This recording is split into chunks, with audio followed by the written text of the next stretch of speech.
सैनिकों के नाम किए जारी।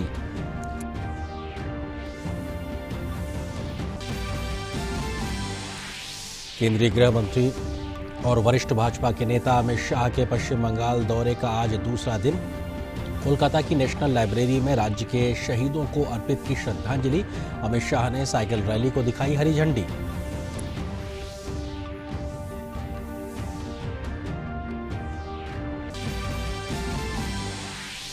जम्मू कश्मीर में सुरक्षा बलों को मिली बड़ी सफलता। शोपियां में हुए एक मुठभेड़ में 3 आतंकवादियों को किया ढेर। बड़ी मात्रा में हथियार और गोला बारूद बरामद। श्रीनगर के बारजुल्ला इलाके में आतंकी हमले में 2 पुलिसकर्मी शहीद।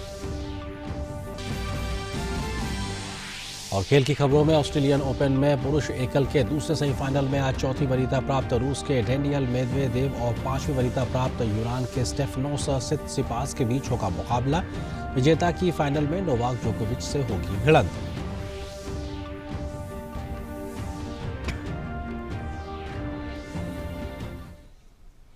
नमस्कार, आप देख रहे हैं डीडी न्यूज। अब तक के समाचारों के साथ मैं हूं आपके साथ आनंद। खबरों पर डालते हैं विस्तार से नजर। प्रधानमंत्री नरेंद्र मोदी ने वीडियो कॉन्फ्रेंसिंग के जरिए विश्व भारती विश्वविद्यालय के दीक्षांत समारोह को आज संबोधित किया। इस समारोह में पश्चिम बंगाल के राज्यपाल जगदीप धनखड़ भी मौजूद रहे। इस मौके पर प्रधानमंत्री ने छात्रों को संबोधित करते हुए कहा कि आप सिर्फ एक विश्वविद्यालय का ही हिस्सा नहीं है, बल्कि एक जीवंत परंपरा का भी हिस्सा है। गुरुदेव अगर विश्व भारती को सिर्फ एक यूनिवर्सिटी के रूप में देखना चाहते तो वो इसे ग्लोबल यूनिवर्सिटी या कोई और नाम दे सकते थे, लेकिन उन्होंने इसे विश्व भारती विश्वविद्यालय का नाम दिया है। गुरुदेव अगर विश्व भारती को सिर्फ एक यूनिवर्सिटी के रूप में देखना चाहते तो वो इसको ग्लोबल यूनिवर्सिटी या कोई और नाम दे सकते थे, लेकिन उन्होंने इसे विश्व भारती विश्वविद्यालय नाम दिया। उन्होंने कहा था Vishwa Bharati acknowledges India's obligation to offer to others the hospitality of her best culture and India's right to accept from others their best. Gurudev की विश्व भारती से अपेक्षा थी कि यहां जो सीखने आएगा वो पूरी दुनिया को भारत और भारतीयता की दृष्टि से देखेगा। पीएम मोदी ने कहा कि गुरुदेव टैगोर के लिए विश्व भारती सिर्फ ज्ञान देने वाली एक संस्था मात्र नहीं थी, यह भारतीय संस्कृति के शीर्षस्थ लक्ष्य तक पहुंचने का प्रयास है। गुरुदेव टैगोर के लिए विश्व भारती सिर्फ ज्ञान देने वाली, ज्ञान परोसने वाली एक संस्था मात्र नहीं थी, ये एक प्रयास है भारतीय संस्कृति के शीर्षस्थ लक्ष्य तक पहुंचने का, जिसे हम कहते हैं स्वयं को प्राप्त करना। जब आप अपने कैंपस में बुधवार को उपासना के लिए जुड़ते हैं तो स्वयं से ही साक्षात्कार करते हैं। जब आप गुरुदेव द्वारा शुरू किए गए समारोह में जुड़ते हैं तो स्वयं से ही साक्षात्कार करने का एक अवसर प्राप्त होता है। जब गुरुदेव कहते हैं आलो अमर आलो ओगो आलो भुवन भारा, तो ये उस प्रकाश के लिए ही आह्वान है जो हमारी चेतना को जागृत करती है। प्रधानमंत्री नरेंद्र मोदी ने कहा है कि नई राष्ट्रीय शिक्षा नीति छात्रों को अपनी वास्तविक क्षमता प्रदर्शित करने के लिए एक बड़ा मंच देती है। उन्होंने कहा कि आत्मनिर्भर भारत के निर्माण में नई राष्ट्रीय शिक्षा नीति काफी अहम है। अब आज भारत में जो नई राष्ट्रीय शिक्षा नीति बनी है वो भी पुरानी बेड़ियों को तोड़ने के साथ ही विद्यार्थियों को अपना सामर्थ्य दिखाने की पूरी आजादी देती है। ये शिक्षा नीति आपको अलग अलग विषयों को पढ़ने की आजादी देती है। ये शिक्षा नीति आपको अपनी भाषा में पढ़ने का विकल्प देती है। ये शिक्षा नीति एंटरप्रेन्योरशिप, सेल्फ एम्प्लॉयमेंट को भी बढ़ावा देती है। ये शिक्षा नीति रिसर्च को, इनोवेशन को बल देती है, बढ़ावा देती है। आत्मनिर्भर भारत के निर्माण में ये शिक्षा नीति भी एक अहम पड़ाव है। प्रधानमंत्री ने कहा है कि भारत की आत्मनिर्भरता देश की बेटियों के आत्मविश्वास के बिना संभव नहीं है। नई राष्ट्रीय शिक्षा नीति में पहली बार जेंडर इंक्लूजन फंड की भी व्यवस्था की गई है। साथियों, भारत की आत्मनिर्भरता देश की बेटियों के आत्मविश्वास के बिना संभव नहीं है। नई राष्ट्रीय शिक्षा नीति में पहली बार जेंडर इंक्लूजन फंड की भी व्यवस्था की गई है। इस पॉलिसी में छठी क्लास से ही कारपेंटरी से लेकर कोडिंग तक ऐसे अनेक स्किल सेट्स पढ़ाने की योजना इसमें है, जिन स्किल्स से लड़कियों को दूर रखा जाता था। शिक्षा नीति बनाते समय बेटियों में ड्रॉप आउट रेट ज्यादा होने के कारणों को गंभीरता से स्टडी किया गया है। इसलिए पढ़ाई में निरंतरता, डिग्री कोर्स में एंट्री और एग्जिट का ऑप्शन हो और हर साल का क्रेडिट मिले, इसकी एक नए प्रकार की व्यवस्था की गई है। प्रधानमंत्री मोदी ने कहा है कि बंगाल ने अतीत में भारत के समृद्ध ज्ञान विज्ञान को आगे बढ़ाने में देश का नेतृत्व किया है। बंगाल एक भारत श्रेष्ठ भारत की प्रेरणा स्थली भी रहा है और कर्म स्थली भी रहा है। बंगाल ने अतीत में भारत के समृद्ध ज्ञान विज्ञान को आगे बढ़ाने में देश को नेतृत्व दिया और यह गौरवपूर्ण बात है। बंगाल एक भारत श्रेष्ठ भारत की प्रेरणा स्थली भी रहा है और कर्म स्थली भी रहा है। शताब्दी समारोह में चर्चा के दौरान मैंने इस पर भी विस्तार से अपनी बात रखी थी। आज जब भारत 21वीं सदी की नॉलेज इकोनॉमी बनाने की तरफ बढ़ रहा है, तब भी नजरें आप पर है, आप जैसे नौजवानों पर है, बंगाल की ज्ञान संपदा पर है, बंगाल के ऊर्जावान नागरिकों पर है।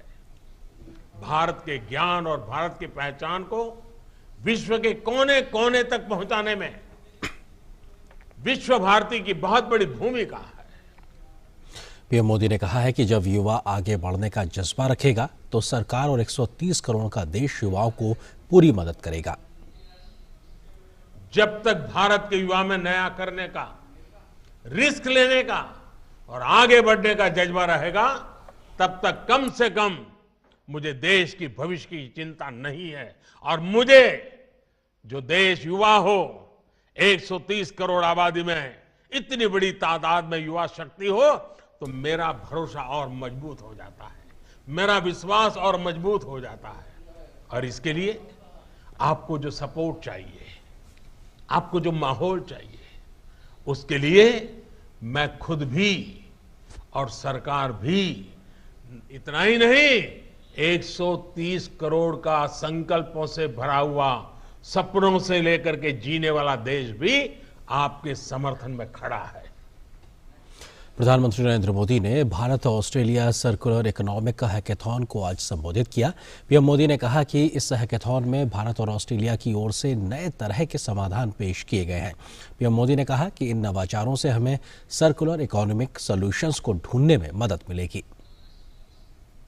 This hackathon has seen innovative solutions from Indian and Australian students, startups, and entrepreneurs. These innovations show your commitment to the philosophy of circular economy. I have no doubt that your innovations will inspire our two countries to take the lead in circular economy solutions. And for that, we must now also explore ways to scale up and incubate these ideas. प्रधानमंत्री नरेंद्र मोदी ने कहा है कि circular economy की अवधारणा हमारी कई समस्याओं को हल करने में एक महत्वपूर्ण कदम हो सकती है। रिसाइकलिंग, रीयूजिंग, कचरे को खत्म करना हमारी जीवन शैली का हिस्सा बनना चाहिए। The concept of circular economy comes in. It can be a key step in solving many of our challenges. Recycling and reusing things, eliminating waste and improving resources efficiency must become part of our lifestyle. प्रधानमंत्री मोदी ने कहा कि Bharat Australia की मजबूत साझेदारी corona के बाद की दुनिया को आकार देने में महत्वपूर्ण भूमिका निभाएगी। The strong India-Australia partnership will play an important role in shaping the post-COVID world. And our youth, our young innovators, our startups will be at the forefront of this partnership. Bharat Australia circular economic hackathon के दौरान अपने संबोधन में Australia के प्रधानमंत्री Scott Morrison ने कहा कि व्यापक रणनीतिक साझेदारी से दोनों देशों के बीच व्यापार, निवेश और इसके अलावा विज्ञान एवं शिक्षा के क्षेत्र में सहयोग बढ़ेगा। साथ ही उन्होंने कहा कि हैकेथॉन ये दिखाता है कि भारत और ऑस्ट्रेलिया अपनी साझा क्षमता को मिलाने से काफ़ी कुछ हासिल कर सकता है। This hackathon is a wonderful example of just that, of our ever-deepening cooperation. This event has its genesis in the virtual summit that I held with my good friend, the Indian Prime Minister, Prime Minister Modi, in June last year. We were delighted then to announce the elevation of our bilateral relationship to a comprehensive strategic partnership. This is a partnership that will strengthen our cooperation in just so many areas, from trade, investment, to security, defence, and importantly, science and education. Importantly, we're also committed to working together on environmental initiatives and achieving zero plastic waste economies. And this hackathon shows what we just can achieve when we combine complementing strengths of our two countries. पूर्वी लद्दाख में Pangong lake area में disengagement के बाद के हालात पर भारत और चीन के सैन्य अधिकारी कल बैठक करेंगे। कमांडर लेवल की यह मीटिंग शनिवार सुबह 10 बजे से शुरू होगी। तनाव कम करने के लिए दोनों पक्ष 10वीं बार मुलाकात करेंगे। ये बैठक चीन की साइड वाले मोल्डो एरिया में होगी।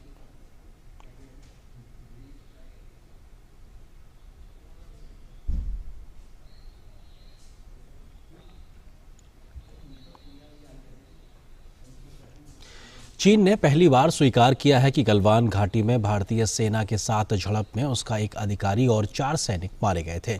इस संघर्ष में भारतीय सेना के 20 जवान शहीद हो गए थे, लेकिन चीन ने तब अपने सैन्यकर्मियों के मारे जाने की जानकारी नहीं दी थी। चीन के सरकारी मीडिया ने बताया है कि केंद्रीय सैन्य कमीशन ने पिछले वर्ष जून में गलवान घाटी में मारे गए अधिकारी और सैनिकों के नाम उजागर किए हैं। ये उस समय काराकोरम पहाड़ियों पर तैनात थे। चीन ने ऐसे समय में ये नाम उजागर किए हैं जब दोनों देश 7 महीने के लंबे गतिरोध के बाद लद्दाख में वास्तविक नियंत्रण रेखा पर तैनात अपने सैनिकों को वापस बुला रहे हैं। गौरतलब है कि भारत ने अपने शहीद सैनिकों का सम्मान किया था, जबकि चीन ने मारे गए अपने सैन्य कर्मियों की संख्या भी नहीं बताई थी। पिछले वर्ष मई में चीन की सेना वास्तविक नियंत्रण रेखा से अपनी सामान्य स्थिति से आगे बढ़ आई थी और दोनों देशों की सेनाओं के बीच झड़प हुई थी। झड़प में भारत के 20 सैनिक शहीद हुए थे। चीन ने बड़ी संख्या में सैनिकों के भी मारे जाने की खबर थी, लेकिन चीन ने पहले इसे कभी भी स्वीकार नहीं किया था। इस साल 10 फरवरी को चीन ने पैंगोंग झील के दक्षिणी और उत्तरी दोनों किनारों पर तैनात अपने सैनिकों को पीछे हटाने की घोषणा की थी। सैनिकों के पीछे हटने के पहले चरण के बाद वरिष्ठ सैन्य कमांडर बैठक करेंगे और अन्य क्षेत्रों में भी सैनिकों को पीछे हटाने पर बात करेंगे। केंद्रीय गृह मंत्री और वरिष्ठ भाजपा नेता अमित शाह के पश्चिम बंगाल दौरे का आज दूसरा दिन है। अमित शाह ने आज कोलकाता में नेशनल लाइब्रेरी में शौर्यांजलि कार्यक्रम में हिस्सा लिया और वहां पर राज्य के शहीदों को श्रद्धांजलि अर्पित की। गृह मंत्री अमित शाह ने नेशनल लाइब्रेरी से साइकिल रैली को भी झंडा दिखाकर रवाना किया।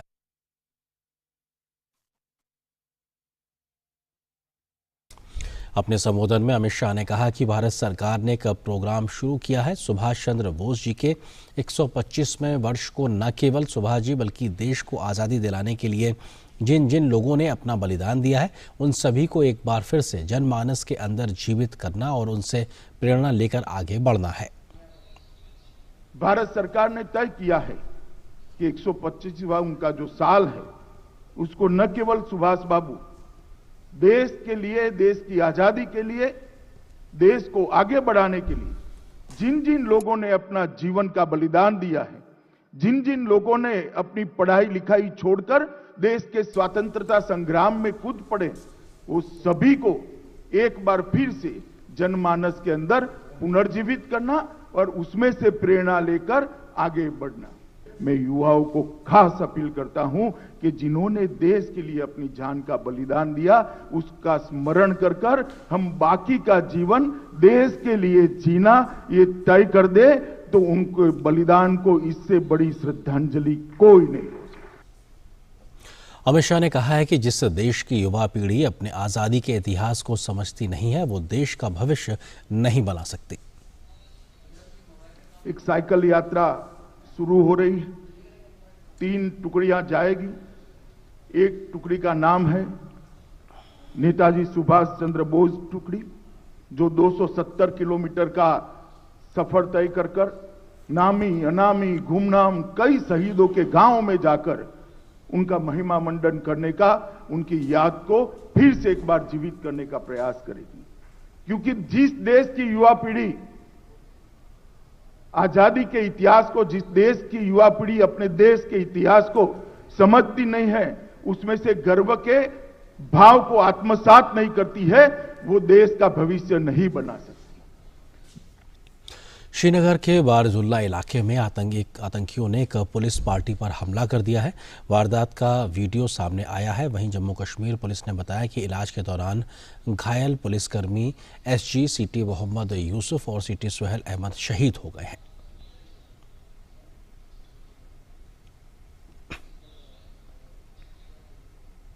जम्मू कश्मीर के शोपिया में सुरक्षा बलों को बड़ी सफलता भी मिली है। वहां पर बाड़ी गांव इलाके में एक आतंकी मुठभेड़ चल रही है।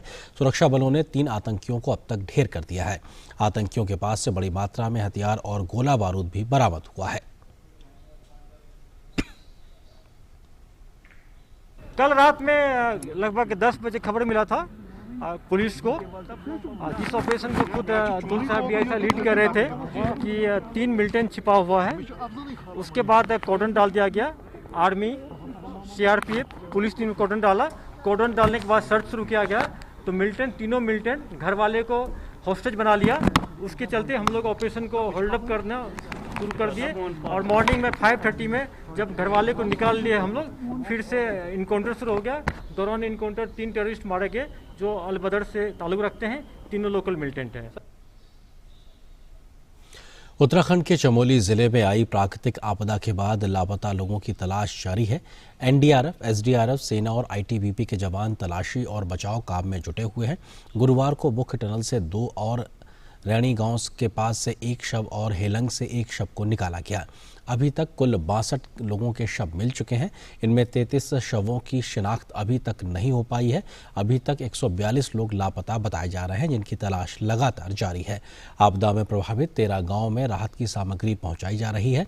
नष्ट हुए पुलों की जगह नए पुल बनाए जा रहे हैं। पानी और बिजली आपूर्ति बहाल करने का काम भी युद्ध स्तर पर जारी है।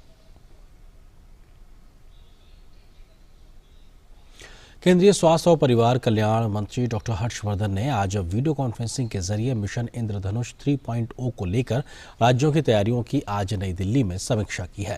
उन्होंने कहा कि इस मिशन को सफल बनाने के लिए सरकार के साथ साथ स्वास्थ्य कर्मियों ने बहुत मेहनत की है।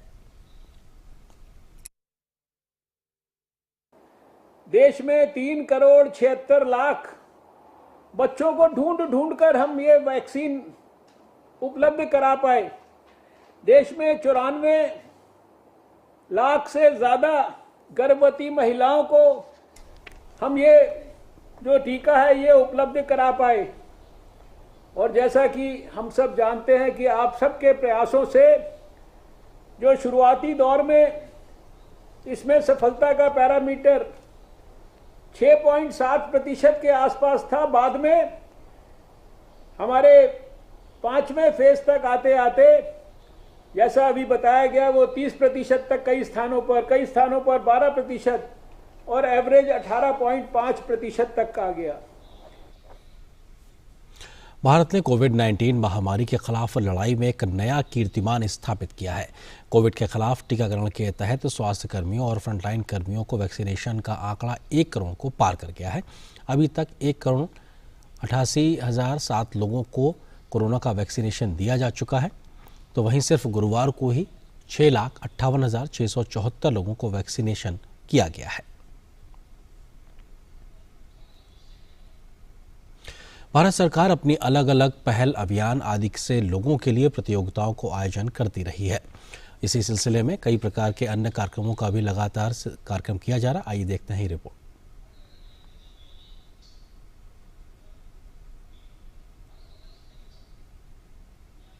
We have a rock solid relationship with India, and with the new government in India, Modi government, it has went up to a new height. Bangladesh के विदेश मंत्री डॉक्टर A.K. अब्दुल मोमन ने कहा है कि प्रधानमंत्री नरेंद्र मोदी की सरकार में बांग्लादेश और भारत के बीच संबंधों को एक नया आयाम मिला है। प्रसार भारती के ढाका में विशेष संवाददाता से बात करते हुए डॉक्टर मोमन ने कहा कि बांग्लादेश और भारत के बीच एक ठोस रिश्ता है। उन्होंने कहा कि भारत ने मुक्ति संग्राम में बांग्लादेश की मदद की, तब से दोनों देश अच्छे दोस्त बने हुए हैं।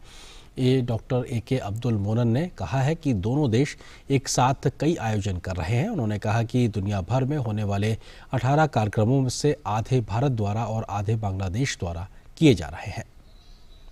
We have a rock solid relationship with India, and with the new government in India, Modi government, it has went up to a new height, and hopefully this will continue. In the 50th year, we are organizing many events together. We are organizing around 18 events all across the globe, out of which half will be done by India and half by us. And we are working together. I call it, the maturity between the two leaders, Sheikh Hasina and also Modi. Because of them, we are at par, and we are resolving all our difficult and critical issues amicably through dialogue and discussion, and I look forward to resolve all outstanding issues between the two countries. DRDO ने सरकार के आत्मनिर्भर भारत अभियान को बढ़ावा देते हुए helicopter से दागी जाने वाली अत्याधुनिक anti tank guided missile Helina का राजस्थान में सफल परीक्षण किया है। स्वदेशी रूप से विकसित यह दुनिया की सबसे उन्नत एंटी टैंक हथियारों में से एक है। रक्षा मंत्री राजनाथ सिंह ने इस उपलब्धि के लिए DRDO, भारतीय सेना और भारतीय वायुसेना को बधाई दी है।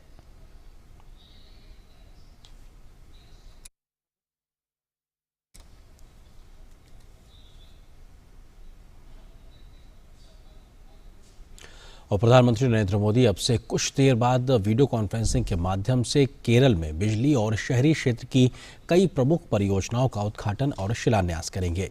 इस अवसर पर केरल के मुख्यमंत्री के साथ साथ केंद्रीय विद्युत राज्य मंत्री, स्वतंत्र प्रभार और नई एवं नवीकरणीय ऊर्जा और आवास व शहरी मामलों के केंद्रीय राज्य मंत्री भी मौजूद रहेंगे। इस दौरान प्रधानमंत्री 320 kV पुलगुरु तमिलनाडु त्रिशूर केरल बिजली संचरण परियोजना का उद्घाटन करेंगे। ये परियोजना 5,070 करोड़ रुपए की लागत से तैयार हुई है। प्रधानमंत्री 50 मेगावाट कासरगोड और सौर ऊर्जा परियोजना भी राष्ट्र को समर्पित करेंगे। इसे राष्ट्रीय सौर ऊर्जा मिशन के तहत विकसित किया गया है। इसके साथ ही प्रधानमंत्री तिरुवनंतपुरम में एकीकृत कमान और नियंत्रण केंद्र की आधारशिला भी रखेंगे। 94 करोड़ रुपए की लागत से बनने वाले इस केंद्र की स्थापना का मकसद तिरुवनंतपुरम नगर निगम के लिए स्मार्ट सॉल्यूशंस उपलब्ध कराना है। प्रधानमंत्री तिरुवनंतपुरम में स्मार्ट सड़क परियोजना की आधारशिला भी रखेंगे। 427 करोड़ रुपए की अनुमानित लागत की यह परियोजना तिरुवनंतपुरम की मौजूदा 37 किलोमीटर सड़कों को विश्व स्तरीय स्मार्ट सड़कों में बदलेंगे। इसमें सड़क और जंक्शन में सुधार के साथ साथ पोल से गए तारों आदि को जमीन के अंदर से किया जाना शामिल है। प्रधानमंत्री AMRUT मिशन के तहत अवु विकारा से बने 75 MLD जल प्रशोधन संयंत्र का भी उद्घाटन करेंगे। और इस खबर पर अधिक बातचीत करने के लिए हमारे सहयोगी संवाददाता सुधाकर दास इस वक्त हमारे साथ में मौजूद हैं। उनसे हम बात करते हैं। सुधाकर, किस तरीके से ये तमाम योजनाएं केरल के लिए एक नई सौगात के तौर पर सामने निकल के आएंगी? जी बिल्कुल, देखिए अरेंद्र, 4 दिनों के भीतर दूसरी बार होगा जब प्रधानमंत्री केरल को बड़ी सौगात सौंपेंगे। और एक तरह से कह सकते हैं केरल के लिए आज का दिन वहाँ के लोगों के लिए ईज ऑफ लिविंग बढ़ाने वाला, केरल का जो इंफ्रास्ट्रक्चर है उसको, उसके मॉडर्नाइजेशन, उसके अपग्रेडेशन का, तो साथ ही साथ एक तरह से आम लोगों के लिए जो सुविधाएं बढ़ाने के मकसद से स्मार्ट सॉल्यूशंस देने का दिन है। और ये जो 5 प्रोजेक्ट जिनका आपने जिक्र किया, करीब 6000 करोड़ या उससे थोड़ी ज्यादा की लागत है। और निश्चित तौर पर चाहे बिजली हो, सड़कें हो, साफ पीने का पानी हो, सौर ऊर्जा हो, तो एक तरह से आधुनिक केरल बनाने में ये तमाम प्रोजेक्ट्स मदद करने वाला। सबसे पहले अगर ट्रांसमिशन लाइन की बात की जाए, पुलगुर से त्रिशूर वाले जो ट्रांसमिशन लाइन की, तो हम जानते हैं इसका मकसद सीधा ये है कि जो वेस्टर्न ग्रिड से सीधी बिजली पहुंच सके केरल में। और जो क्योंकि हम जानते हैं कि लगातार ऊर्जा की खपत देश में बढ़ रही है, जो इलेक्ट्रिसिटी डिमांड है अपने उच्च स्तर पर है, और ये एक प्रतीक भी है देश की तेज विकास यात्रा का। उस लिहाज से जो इलेक्ट्रिसिटी का लोड है उसमें एक बेहतर ट्रांसमिशन लाइन की भी जरूरत है उस भार को वहन करने के लिए। और ये ट्रांसमिशन लाइन करीब 2000 मेगावाट की बिजली वेस्टर्न ग्रिड से साउदर्न ग्रिड यानी त्रिशूर तक लाया जा सकेगा। तो उस लिहाज से ये काफी महत्वपूर्ण प्रोजेक्ट है। और ये एक आधुनिक तकनीक जो HVDC प्रणाली, लिंक प्रणाली होती है, हाई वोल्टेज डायरेक्ट करंट प्रणाली, उस पर आधारित है। और जिसमें बिजली का जो एक तरह से कह सकते हैं बर्बादी कम से कम होती है और सीधा ट्रांसमिशन बिजली का हो सकता है। और ये बहुत कम जगह में ये प्रोजेक्ट लगाई जा सकती है। तो ये करीब 5070 करोड़ रुपए की लागत से ये प्रोजेक्ट बना है। दूसरे अपने प्रोजेक्ट की बात की, निश्चित तौर पर जो सौर ऊर्जा को लेकर लगातार, खासतौर से अगर कहें, मोदी सरकार बीते वर्षों में काफी प्रयास किया मोदी सरकार ने। और साल 2014 से अब तक की बात की जाए तो बीते 6-6.5 साल में भारत में सौर ऊर्जा के उत्पादन में करीब 15 गुना की वृद्धि हुई। तो आप समझ सकते हैं कितनी गंभीर है सौर ऊर्जा के उत्पादन को लेकर सरकार। और चाहे इंटरनेशनल सोलर अलायंस हो या फिर रिन्यूएबल एनर्जी पर सरकार की तरफ से ध्यान जो दिया जा रहा है, हम जानते हैं कि साल 2022 तक सरकार ने 175 गीगावाट रिन्यूएबल एनर्जी के उत्पादन का लक्ष्य रखा है। तो साल 2030 तक इसको बढ़ाकर 450 गीगावाट करना चाहती है। और रिन्यूएबल एनर्जी हो या ग्रीन एनर्जी जिसकी बात की जाए, जो अपने पूरी एनर्जी की जो खपत है उसमें 40% तक सरकार का करने का लक्ष्य। और ये एक तरह से पर्यावरण अनुकूल कैसे बनाया जाए तमाम चीजों को, उसका उदाहरण है। तीसरी जो ये प्रोजेक्ट कासरगोड में लगाया जा रहा 50 मेगावाट का, आपने भी जिक्र किया अरिंद। तीसरा जो महत्वपूर्ण प्रोजेक्ट है ये तिरुवनंतपुरम में स्मार्ट सड़कों के लिए। और निश्चित तौर पर हम जानते हैं कि केरल सैलानियों के लिए एक पसंदीदा स्थल है, गॉड्स ओन कंट्री भी माना जाता है। और तिरुवनंतपुरम में देश विदेश के सैलानी आते हैं, वहाँ की सड़कें अत्याधुनिक हो। और जो बिजली के तार हमने देखा, वाराणसी में देखा किस तरह से अंडरग्राउंड पावर केबल्स बिछाए गए। अब सड़कों पे बिजली का पोल हो या तारें हो वो नजर नहीं आती है, सड़कें भी चौड़ी लगती हैं। और एक तरह से बिजली की जो चोरी थी वो भी बंद हो गई इसकी वजह से। तो एक तरह से एक स्मार्ट सॉल्यूशन सड़कों के लिए, पावर लाइंस के लिए, उस प्रोजेक्ट का भी प्रधानमंत्री शुरुआत करने वाले हैं। इसके अलावा unified control and command centre Thiruvananthapuram के लिए। और निश्चित तौर पर जब स्मार्ट सिटी की बात होती है तो इस तरह के सेंटर की भी बात होती है, चाहे ट्रैफिक संभालने की बात हो या सुरक्षा गतिविधियों पर नजर रखने की बात हो या किसी आपदा की स्थिति में फौरी तौर पर तुरंत मदद पहुंच सके, इसके लिए निर्देश देने की बात हो। तो उसमें unified command and control centre एक तरह से एक स्मार्ट सिटी के तौर पर तिरुवनंतपुरम को स्थापित करने में मदद करेगा। और निश्चित तौर पर जो एक और अहम प्रोजेक्ट है, अरुविकारा डैम से 75 मिलियन लीटर प्रतिदिन जो पानी जल शोधन संयंत्र जो लगाया जा रहा है और जिसका उद्घाटन प्रधानमंत्री करेंगे, लगाया जा चुका है एक्चुअली। और वो एक तरह से कह सकते हैं तिरुवनंतपुरम और आसपास के इलाके के लोगों को साफ पीने का पानी सही तरीके से समय पर मिल सके, और उसके लिए बहुत महत्वपूर्ण प्रोजेक्ट है। तो कह सकते हैं ये आज जो एक बड़ी सौगात तिरुवनंतपुरम के लिए और पूरे केरल के लोगों की जिंदगी में सुविधाएं बढ़ाने वाला है। अरे जी सुधाकर, आप जो बात कह रहे हो उसको इस तरह से समझ सकते हैं कि एक तरीके से ईज ऑफ लाइफ को लेकर जो पीएम मोदी का लगातार मंत्र रहता है, उस दिशा में ये जो तमाम प्रयास हैं ये स्थानीय लोगों के लिए अपने आप में बेहद कई प्रकार की सुविधाओं को लेकर आएंगे। साथ ही साथ महत्वपूर्ण ये भी है कि एक कोऑपरेटिव फेडरलिज्म का भी एक जीवंत उदाहरण के तौर पर प्रधानमंत्री का राज्य की इन विकास परियोजनाओं में सहभागिता। बिल्कुल बिल्कुल। और देखिए केरल खासतौर से केरल को लेकर एक तरह से बीते वर्षों में काफी ज्यादा फोकस रहा। हमने देखा बजट में भी आरेंद्र करीब 65,000 करोड़ रुपए की जो 1100 किलोमीटर की नेशनल हाईवेज के प्रोजेक्ट है उनको केरल में मंजूरी दी गई। तो साथ ही साथ एक पोर्ट लेवल डेवलपमेंट पूरे देश में हो सके, केरल में भी हो सके, उसके लिए तमाम परियोजनाओं की आधारशिला प्रधानमंत्री ने रखी और कोशिश यही है। देखिए गांव के लोगों के लिए अगर स्वच्छ भारत मिशन के तहत, प्रधानमंत्री आवास योजना के तहत तमाम सुविधाएं उपलब्ध कराई जा रही है, तो शहरों में अगर इस साफ पीने के पानी के लिए जो जल शोधन संयंत्र लगाया गया वो अमृत मिशन के जरिए लगाया गया। तो इस तरह के प्रोजेक्ट शहरों के लिए, चाहे मेट्रो बनाने की बात हो, शहरों में स्मार्ट सड़कें देने की बात हो, स्मार्ट सॉल्यूशंस जो है शहरों के बुनियादी मुद्दों को सुलझाने के लिए, तो एक तरह से बुनियादी सुविधाएं सुधरती हैं, सही समय पर बिजली मिलती है, पर्याप्त मात्रा में ऊर्जा की उपलब्धता होती है, तो उद्योग धंधे और रोजगार स्वरोजगार के लिए भी बूस्ट मिलता है, बल मिलता है। एक तरह से इसकी वजह से जो आर्थिक सामाजिक परिस्थिति में भी काफी ज्यादा बदलाव होता है। तो एक फोकस तरीके से हर क्षेत्र का ध्यान रखते हुए, बुनियादी मुद्दों को सुलझाते हुए, लोगों की जिंदगी में आपने जिसका जिक्र किया कि सुविधाएं बढ़ाते हुए, ईज ऑफ लिविंग बढ़ाते हुए सरकार देश को तेज गति के विकास के रास्ते पर ले जाने की कोशिश कर रही है। और इस लिहाज से आज केरल का एक बड़ा दिन है। निश्चित तौर पर सौर ऊर्जा जी सुधाकर, हम ये भी देख रहे हैं कहीं ना कहीं फोकस तिरुवनंतपुरम को एक स्मार्ट सिटी के तौर पे और तेज गति से आगे ले जाने को लेकर भी दिखाई पड़ रहा है। जो इंटीग्रेटेड कमांड सेंटर के लिहाज से अगर बात की जाए तो ये भी अपने आप एक यूनिक कॉन्सेप्ट के तरीके से है, जो शहर को बेहतरी से संचालित करने के लिए तकनीक आधारित एक सॉल्यूशन के तौर पे। जी बिल्कुल। और देखिए तकनीक ने कितनी जिंदगी आसान बनाई है।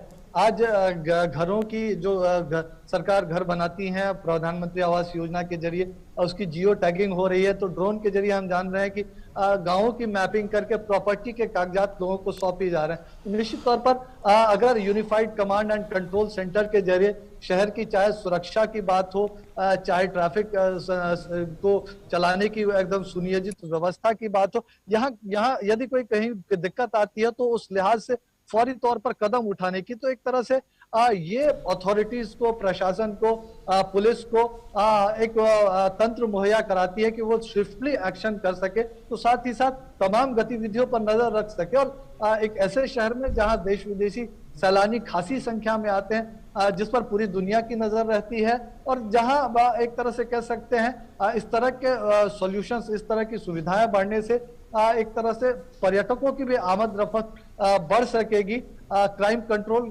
करने में आसानी हो सकेगी, महिलाओं की सुरक्षा पर और ज्यादा फोकस किया जा सकेगा। तो निश्चित तौर पर तिरुवनंतपुरम और ये इस तरह के तमाम शहरों के लिए unified command and control centre जैसे चीजें आज एक तरह से जरूरी आवश्यकता होगी। और हम जानते हैं कि इस तरह के सेंटर देश के कई हिस्सों में विकसित किए जा रहे हैं, विकसित किए गए हैं। स्मार्ट सिटी का जो एक सपना है उसके तहत, और निश्चित तौर पर स्मार्ट सिटी का मतलब सिर्फ ये नहीं है कि सिर्फ सड़कें साफ सुथरी हो, लेकिन मतलब ये भी है कि तकनीक का इस्तेमाल करते हुए लोगों की जिंदगी को कितना ज्यादा सुविधाजनक बनाया जा सकता है। तो उस लिहाज से ये बहुत महत्वपूर्ण प्रोजेक्ट है।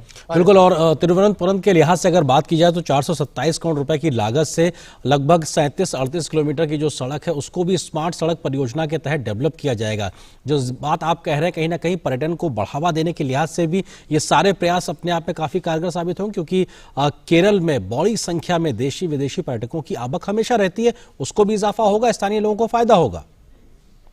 जी बिल्कुल। देखिए केरल देश के सबसे बड़े राज्यों में है जहां सबसे ज्यादा संख्या में विदेशी सैलानी आते हैं। उस लिहाज से सड़कें एक तरह से ऐसी हो जो लोगों को सुविधाजनक लगे, आरामदायक लगे, ज्यादा ट्रैफिक के जाम में फंसने की झंझट ना हो, इस तरह की तमाम चीजों। उसमें स्मार्ट सड़कों का मतलब ये है कि बुनियादी जो ट्रैफिक व्यवस्थाएं हैं, सही जगह पर बस स्टॉप की सुविधा हो या एक कनेक्टिविटी सड़कों के साथ रेलवे स्टेशन एयरपोर्ट की कनेक्टिविटी बेहतर तरीके की हो सके, मार्केट का एक्सेस बेहतर तरीके से हो सके, तो साथ ही साथ टूरिस्ट स्पॉट्स पर जो आसानी से पहुंचा जा सके, चाहे वो सी बीचेस हो या हिस्टोरिकल प्लेसेस हो, उस लिहाज से ये स्मार्ट सिटी स्मार्ट सड़क ये काफी महत्वपूर्ण है। और उसमें भी अगर ये जो बिजली के पोल हम जानते हैं कि खासी जगह लेती है और सुरक्षा को लेकर भी कई बार चिंताएं होती हैं, तो उसको अगर अंडरग्राउंड उनकी केबलिंग हो जाती है तो एक तरह से सड़कों के लिए भी और ज्यादा जगह मिल सकती है और ज्यादा व्यवस्थाएं हो सकती है। सड़कों के साथ लोगों के चलने के लिए फुटपाथ, बेहतर साइकिलिंग के ट्रैक, वो तमाम चीजें बनाई जा सकती है। और इस स्मार्ट प्रोजेक्ट में भी तमाम तरह की, चाहे सड़कों के किनारे जो छोटे गार्डन की बात, सुधाकर आपको रोकेंगे फिलहाल इसी कार्यक्रम की ओर सीधे रुख करते हैं हम।